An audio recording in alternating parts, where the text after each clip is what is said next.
adobo, bawang, baboy, bay leaf, suka, paminta.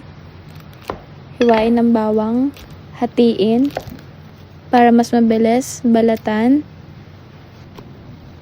Gayatin ng bawang, ilagay ang bawang sa kawali, ilagay ang baboy sa kawali na may bawang. Lahat na yung bawang. Haluin, lagyan ng toyo.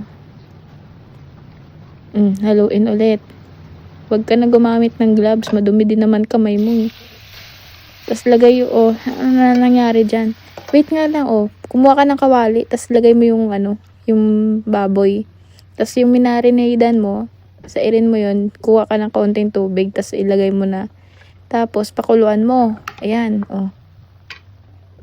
Tapos, syempre, paano kukulo kung hindi tatakpan? Ayan, Make sure na naka-open yung apoy, Tapos, ayan, haluin ulit. This time may sandok. Huwag na kamay ang ipanghalo. Haluin mo hanggang maging ganito.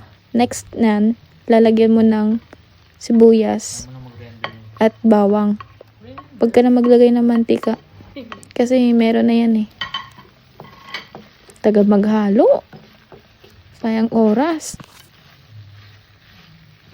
Diyos mayo, tagal. Halo lang ng halo. Yan. Next is lagyan mo ng toyo para magkasakit tayo sa bato. Charot lang. Ayaw natin. Tapos konting tubig. Ayan, konti ba yun? Nakadalawa yun Ayan, tapos, Diyos mio, halo na naman. Halo. Haluin mo ba? Takpan mo. Pag kumulo, buksan mo. Tingnan mo. Lagyan mo bay leaves. Haluin na naman yan. Ayan. Hindi na hinalo. Thank you, Lord. Takpan ulit. This time, lagyan mo ng suka para matengga sa rep nyo ng 2 weeks. Paminta yun hindi lang halata. Tas takpan ulit. Ngayon, buksan mo, tingnan mo kung kumati na yung tubig. Pag kumati yan, ganyan dapat, nagmamantika. Ayan, halo lang ng halo.